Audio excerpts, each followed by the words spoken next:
پھر تھوڑی دیر کے بعد آپ نے پردہ گرا دیا اور یہ نماز بھی حضرت ابوبکر صدیق رضی اللہ عنہ نے مکمل فرمائی۔ اس کے بعد رسول رحمت پہ کسی دوسری نماز کا وقت ہی نہ آیا۔ مخدوم انسانیت جو قید دنیا سے آزاد ہو رہے تھے صبح بیدار ہوئے تو پہلا کام یہ کیا کہ سب غلاموں کو آزاد فرمایا۔ تعداد میں 40 تھے۔ پھر اساس البیت کی طرف متوجہ فرمائی۔ اس وقت کاشانہ نبوی کی ساری دولت صرف 7 دینار تھی۔ عائشہ رضی اللہ عنہا سے فرمایا انہیں غریبوں میں تقسیم کر دو، مجھے شرم آتی ہے کہ رسول اپنے اللہ سے ملے اور اس کے گھر میں دولت دنیا پڑی ہو۔ اس ارشاد پہ گھر کا گھر صاف کر دیا گیا۔ آخری رات کاشانہ نبوی میں چراغ نبوی جلانے کے لیے تیل تک موجود نہ تھا۔ یہ ایک پڑوسی عورت سے ادھار لیا گیا۔ گھر میں کچھ ہتھیار باقی تھے، انہیں مسلمانوں کو ہبہ کر دیا گیا۔ زرع نبوی 30 سال جو کے عوض ایک یہودی کے پاس رہن تھی جو کہ ذوف لمحہ بلمحہ ترقی پذیر تھا۔ اس واسطے بعض درد مردوں نے دوا پیش کی مگر انفراد فرمایا۔ اسی وقت غشی کا دورہ آ گیا اور تیمارداروں نے منہ کھول کے دوا پلا دی۔ افاقے کے بعد جب اس کا احساس ہوا تو فرمایا اب یہی دوا پلانے والوں کو بھی پلائی جائے۔ یہ اس لیے کہ جس وجود باوجود کی صحت کے لیے ایک دل گرفتہ دعائیں کر رہی تھی وہ اپنے اللہ کی دعوت کو اس طرح قبول کر چکا تھا کہ اب اس میں نہ دعا کی گنجائش باقی تھی اور نہ دوا کی۔ وفات سے 3 روز قبل جبکہ حضور صلی اللہ علیہ وآلہ وسلم ام المومنین حضرت میمونہ رضی اللہ تعالی عنہا کے گھر تشریف فرما تھے، ارشاد فرمایا کہ میری بیویوں کو جمع کرو۔ تمام ازواج مطہرات جمع ہوئی تو حضور نبی کریم علیہ الصلوۃ والسلام نے دریافت فرمایا کیا تم سب مجھے اجازت دیتی ہو کہ بیماری کے دن میں عائشہ کے ہاں گزار لوں؟ سب نے کہا اے اللہ کے رسول آپ کو اجازت ہے۔ پھر اٹھنا چاہا لیکن اٹھ نہ پائے تو حضرت علی بن ابی طالب اور حضرت فضل بن عباس رضی اللہ تعالیٰ عنہما آگے بڑھے اور نبی کریم علیہ الصلوۃ والسلام کو سہارے سے اٹھا کر سیدنا میمونہ رضی اللہ تعالیٰ عنہا کے حجرے سے سیدہ عائشہ رضی اللہ تعالیٰ عنہا کے حجرے کی طرف لے جانے لگے۔ اس وقت صحابہ کرام رضوان اللہ علیہم اجمعین نے نبی کریم علیہ الصلوۃ والسلام کو اس بیماری اور کمزوری کے حال میں پہلی بار دیکھا تو گھبرا کر ایک دوسرے سے پوچھنے لگے یا رسول اللہ صلی اللہ علیہ وآلہ وسلم کو کیا ہوا؟ چنانچہ صحابہ مسجد میں جمع ہونا شروع ہو گئے اور مسجد شریف میں ایک رش ہو گیا۔ نبی کریم علیہ الصلوۃ والسلام کا پسینہ شدت سے بہہ رہا تھا۔ حضرت عائشہ رضی اللہ تعالیٰ عنہا فرماتی ہیں کہ میں نے اپنی زندگی میں کسی کا اتنا پسینہ بہتے نہ دیکھا، اور فرماتی ہیں کہ میں رسول کریم علیہ الصلوۃ والسلام کی دست مبارک کو پکڑتی اور اسی کو چہرہ اقدس پہ پھیرتی، کیونکہ نبی علیہ الصلوۃ والسلام کا ہاتھ میرے ہاتھ سے کہیں زیادہ محترم و پاکیزہ تھا۔ مزید فرماتی ہیں کہ حبیب خدا سے بس یہی ورد سنائی دے رہا تھا کہ اللہ بے شک موت کی بھی اپنی سختیاں ہیں۔ اسی اثنا میں مسجد کے اندر نبی کریم علیہ الصلوۃ والسلام کی بیماری کے بارے میں خوف کی وجہ سے لوگوں کا شور بڑھنے لگا۔ آپ صلی اللہ علیہ وآلہ وسلم نے دریافت فرمایا یہ کیسی آوازیں ہیں؟ عرض کیا گیا ہے اللہ کے رسول یہ لوگ آپ کی حالت سے خوف زدہ ہیں۔ ارشاد فرمایا مجھے ان کے پاس لے چلو۔ پھر اٹھنے کا ارادہ فرمایا لیکن اٹھ نہ سکے تو آپ صلی اللہ علیہ وآلہ وسلم پر 7 مشکیزیں پانی کے بہائے گئے۔ تب کہیں جا کے کچھ افاقہ ہوا تو سہارے سے اٹھا کے ممبر پہ لایا گیا۔ یہ رسول اللہ صلی اللہ علیہ وآلہ وسلم کا آخری خطبہ اور آخری کلمات تھے۔ اے لوگوں شاید تمہیں میری موت کا خوف ہے۔ سب نے کہا جی ہاں اللہ کے رسول۔ ارشاد فرمایا اے لوگوں تم سے میری ملاقات کی جگہ دنیا نہیں، تم سے میری ملاقات کی جگہ حوض کوثر ہے۔ خدا کی قسم گویا کہ میں یہیں سے اسے حوض کوثر کو دیکھ رہا ہوں۔ اے لوگوں مجھے تم پر تنگ دستی کا خوف نہیں بلکہ مجھے تم پر دنیا کی فراوانی کا خوف ہے کہ تم اس کے معاملے میں ایک دوسرے سے مقابلے میں لگ جاؤ جیسا کہ تم سے پہلے پچھلی امتوں والے لگ گئے اور یہ دنیا تمہیں بھی ہلاک کر دے جیسے کہ انہیں ہلاک کر دیا۔ پھر مزید ارشاد فرمایا اے لوگوں نماز کے معاملے میں اللہ سے ڈرو، اللہ سے ڈرو، نماز کے معاملے میں اللہ سے ڈرو، یعنی عہد کرو کہ نماز کی پابندی کرو گے اور یہی بات بار بار دہراتے رہے۔ پھر فرمایا اے لوگوں عورتوں کے معاملے میں اللہ سے ڈرو، عورتوں کے معاملے میں اللہ سے ڈرو، میں تمہیں عورتوں سے نیک سلوک کی وصیت کرتا ہوں۔ مزید فرمایا اے لوگوں ایک بندے کو اللہ نے اختیار دیا کہ دنیا کو چن لے یا اس سے چن لے جو اللہ کے پاس ہے، تو اس نے اسے پسند کیا جو اللہ کے پاس ہے۔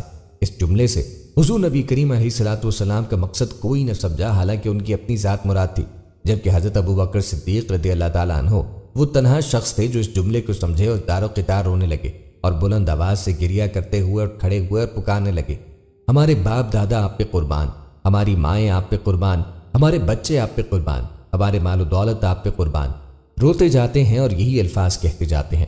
صحابہ کرام رضوان اللہ علیہم اجمعین ناگواری سے حضرت ابوبکر صدیق رضی اللہ تعالیٰ عنہ کی طرف دیکھنے لگے کہ انہوں نے نبی پاک صلی اللہ علیہ وآلہ وسلم کی بات کیسے قطع کر دی۔ اس پر نبی کریم صلی اللہ علیہ وآلہ وسلم نے حضرت ابو بکر کا دفاع ان الفاظ میں فرمایا، اے لوگو، ابو بکر کو چھوڑ دو کہ تم میں سے ایسا کوئی نہیں کہ جس نے ہمارے ساتھ کوئی بھلائی کی ہو اور ہم نے اس کا بدلہ نہ دیا ہو، سوائے ابو بکر کے کہ اس کا بدلہ میں نہیں دے سکا۔ اس کا بدلہ میں نے اللہ جل شانہ پہ چھوڑ دیا۔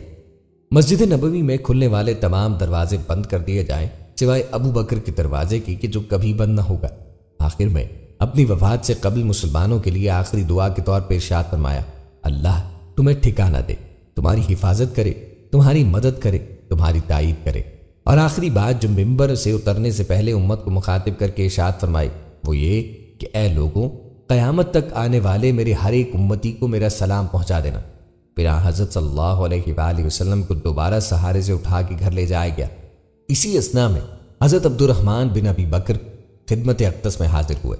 ان کے ہاتھ میں مسواک تھی۔ نبی کریم صلی اللہ علیہ وآلہ وسلم مسواک کو دیکھنے لگے مگر شدت مرض کی وجہ سے طلب نہ کر پائے۔ چنانچہ سیدہ عائشہ حضور اکرم صلی اللہ علیہ وآلہ وسلم کے دیکھنے سے سمجھ گئی اور انہوں نے حضرت عبد الرحمن رضی اللہ عنہ سے مسواک لے کر نبی کریم صلی اللہ علیہ وآلہ وسلم کے داہنے مبارک میں رکھ دی، لیکن حضور نبی کریم علیہ السلام اسے استعمال نہ کر پائے تو سیدہ عائشہ نے حضور نبی کریم سے مسواک لے کر اپنے منہ سے نرم کی اور پھر حضور نبی کریم صلی اللہ علیہ وآلہ وسلم کو لوٹا دی تاکہ دہنے مبارک اس سے تر رہے۔ فرماتی ہیں آخری جو چیز آپ نبی کریم صلی اللہ علیہ وآلہ وسلم کے پیٹ میں گئی وہ میرا لعاب تھا، اور یہ اللہ تبارک و تعالیٰ کا مجھ پر فضل ہی تھا کہ اس نے وصال سے قبل میرا اور نبی کریم صلی اللہ علیہ وآلہ وسلم کا لعاب دہن یکجا کر دیا۔ 9 ربیع الاول کی حالت صبح سے نہایت عجیب تھی۔ ایک سورج بلند ہو رہا تھا اور دوسرا سورج غروب۔ کاشانہ نبوی میں پے در پے غشی کے بادل آئے اور رسول کریم صلی اللہ علیہ وآلہ وسلم کے وجود اقدس پہ چھا گئے۔ ایک بے ہوشی گزر جاتی تھی تو دوسری پھر وارد ہو جاتی۔ انہی تکلیفوں پر پیاری بیٹی کو یاد فرمایا۔ وہ مزاج اقدس کا یہ حال دیکھ کر سنبھل نہ سکی۔ بیٹی کو اس طرح نڈال دیکھ کر ارشاد فرمایا، میری بیٹی رو نہیں، میں اس دنیا سے رخصت ہو جاؤں گا تو انا للہ و انا الیہ راجعون کہنا، اسی میں ہر شخص کے لیے سامان تسکین موجود ہے۔ سیدہ فاطمہ الزہرا نے پوچھا کیا آپ کے لیے بھی؟ فرمایا ہاں، اس میں میری بھی تسکین ہے۔ جس قدر رسول اللہ کا درد و کرب بڑھ رہا تھا فاطمہ کا کلیجہ کٹتا جا رہا تھا۔ حضور کی سیدہ فاطمہ الزہرا رضی اللہ تعالی عنہا سے آخری ملاقات بیان کرتے ہوئے ام المومنین حضرت عائشہ رضی اللہ تعالی عنہا ارشاد فرماتی ہیں، جب آپ صلی اللہ علیہ وآلہ وسلم کی بیٹی فاطمہ الزہرا تشریف لائیں اور آتے ہی رو پڑی کہ نبی کریم صلی اللہ علیہ وآلہ وسلم اٹھ نہ سکے، کیونکہ نبی کریم علیہ السلام کا معمول تھا کہ جب بھی فاطمہ الزہرا تشریف لاتی حضور نبی کریم صلی اللہ علیہ وآلہ وسلم ان کے ماتھے پہ بوسہ دیتے۔ حضور صلی اللہ علیہ وآلہ وسلم نے فرمایا، اے فاطمہ قریب آ جاؤ۔ پھر حضور صلی اللہ علیہ وآلہ وسلم نے ان کے کان میں کوئی بات کہی تو حضرت فاطمہ اور زیادہ رونے لگی۔ انہیں اس طرح روتا دیکھ کر حضور صلی اللہ علیہ وآلہ وسلم نے پھر فرمایا، اے فاطمہ قریب آؤ۔ دوبارہ ان کے کان میں کوئی بات ارشاد فرمائی تو وہ خوش ہونے لگیں۔ حضور صلی اللہ علیہ وآلہ وسلم کے وصال کے بعد میں نے سیدہ فاطمہ الزہرا سے پوچھا کہ وہ کیا بات تھی جس پہ روئیں اور پھر خوشی کا اظہار فرمایا۔ سیدہ فاطمہ رضی اللہ تعالی عنہا کہنے لگیں کہ پہلی بار جب میں قریب ہوئی تو فرمایا، فاطمہ میں آج رات اس دنیا سے کوچ کرنے والا ہوں جس پر میں رو دی۔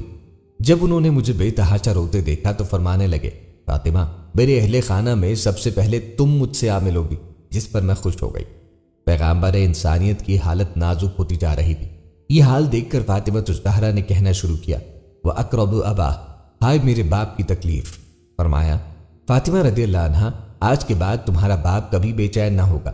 حسن و حسین بہت غمگین تھے، انہیں پاس بلایا، دونوں کو چوما، پھر ان کے احترام کی وصیت فرمائی، پھر ازواج مطہرات کو طلب فرمایا اور انہیں نصیحتیں فرمائی۔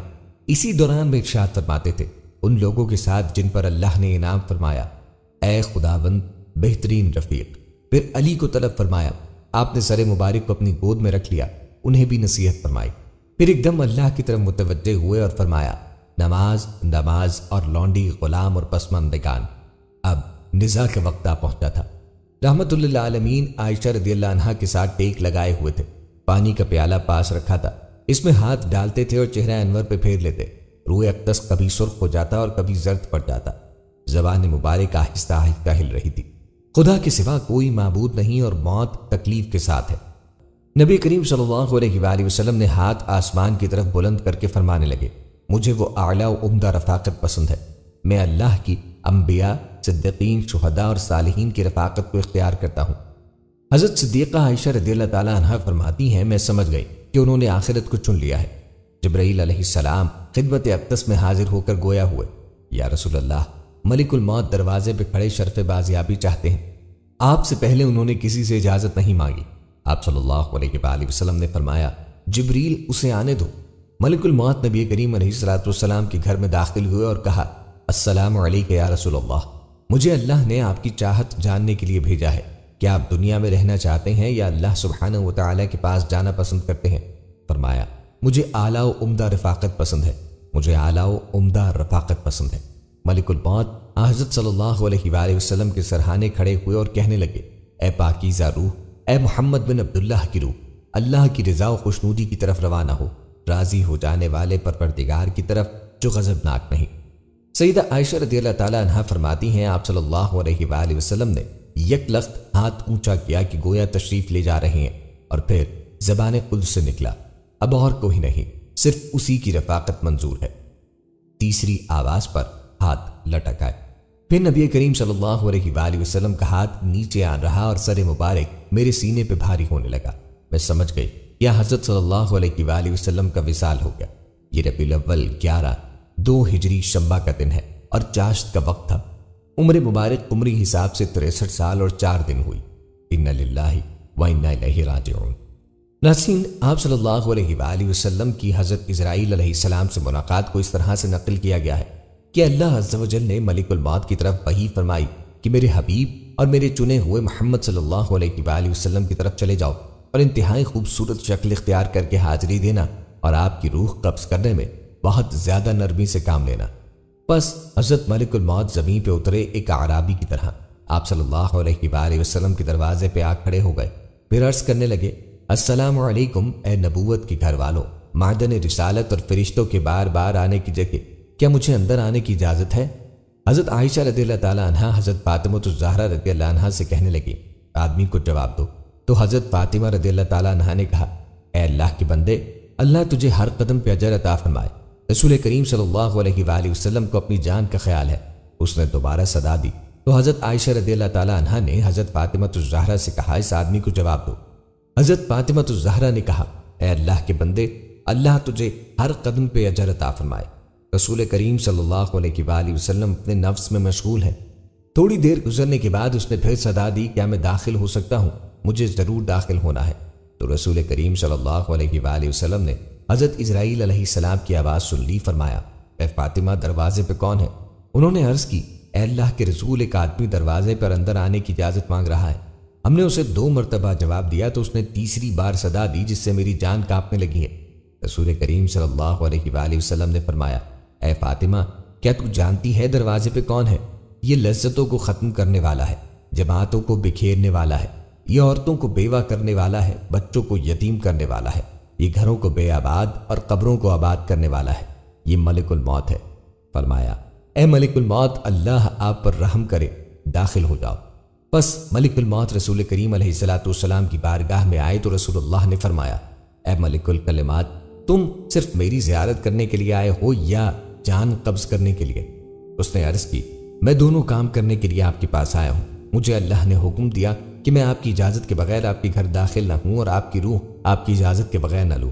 اگر آپ اجازت دیں تو ٹھیک، ورنہ میں اپنے رب کے پاس لوٹ جاؤں گا۔ یہ ہے شان میرے محبوب صلی اللہ علیہ وآلہ وسلم۔ ان کے جسم انور سے روح قبض کرنا تو درکنار، ان کی اجازت کے بغیر ان کے گھر میں بھی داخل نہیں ہو سکتے۔ حضرت اسرائیل علیہ السلام نے عرض کی یا رسول اللہ، میں نے بڑے بڑے بادشاہوں کی روح کھینچتا ہوں لیکن کسی سے بھی نہیں پوچھتا، کسی سے اجازت نہیں لیتا، لیکن اللہ رب العزت نے حکم دیا ہے کہ میرے محبوب کے گھر جانے کی بھی اجازت دینی ہے اور روح قبض کرنے کی بھی اجازت دینی ہے۔